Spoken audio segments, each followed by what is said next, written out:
শেষমেশ সূর্য তার স্মৃতি ফিরে পেয়েই ছুটে এলো সোনারূপাকে চম্পার হাত থেকে উদ্ধার করতে। হ্যাঁ বন্ধুরা, আমরা এমনটাই দেখতে পাবো অনুরাগের ছোঁয়া ধারাবাহিকের আগামী পর্বগুলোতে। ইরা অর্ণব প্ল্যান করে সোনারূপাকে কিডন্যাপ করে চম্পার হাতে তুলে দিয়েই সুযোগ বুঝে বাড়িতে যখন দীপা থাকে না, তখন সেই সুযোগে ইরা সূর্যকে ডক্টর সান্যালের চেম্বারে নিয়ে যাওয়ার নাম করে সূর্যকে নিয়ে পালিয়ে যায়। অপরদিকে জয় দীপা হন্যে হয়ে রাস্তা রাস্তায় খুঁজতে থাকে সোনারূপাকে, আর সূর্য গাড়ির ভেতর থেকে দীপাকে দেখতে পেয়েই চিৎকার করতে থাকে, দীপা দীপা। আর দীপা বুঝতে পারে ডাক্তারবাবু ডাকছে, এমনকি দীপা সূর্যের হাতটিও দেখে ফেলে। দীপা জয়কে বলে, ভাই ওই গাড়িতে ডাক্তারবাবু আছে, আমি স্পষ্ট দেখলাম। কিন্তু জয় বলে, না বৌদিদি তুমি ভুল দেখেছো, দাদাই তো বাড়িতেই আছে।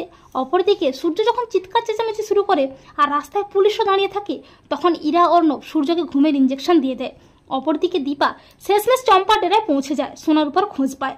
আর সোনা দীপাকে দেখে মা বলে চিৎকার করে ওঠে। তখন চম্পা বুঝতে পারে কেউ তো এখানে এসেছে। অপরদিকে সূর্যের ঘুমের ঘোর কেটে গেলে সূর্য হঠাৎই তার স্মৃতি ফিরে পায়। সূর্যের মনে পড়ে যায় সোনারূপা ও দীপার কথা। সূর্য ইরাকে দেখে চিনতে পারে। সূর্য মনে মনে ভাবে, আরে এ তো ইরা, সন্ত্রাসীটা। কিন্তু সূর্য ইরার কাছে স্মৃতিহারা নাটক করে। এরপর অর্ণব এসে ইরাকে বলে, আজকে সব দিকেই রাস্তা বন্ধ, তাই আজকে এখানেই কোথাও একটা থেকে যেতে হবে। তখন ইরা বলে, তাহলে চম্পার ডেরাই থেকে যাব। এই বলে ইরা অর্ণব চম্পার ডেরাতেই নিয়ে যায় সূর্যকে। আর সেখানে গিয়ে সূর্য সোনারূপাকে দেখতে পেয়ে চমকে যায়, আর চম্পা দীপাকেও আটকে ফেলে।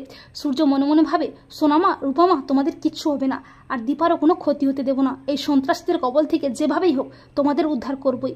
তো বন্ধুরা, তোমাদের কি মনে হয়, সূর্য কি পারবে সন্ত্রাসীদের কবল থেকে স্ত্রী সন্তানদের উদ্ধার করতে?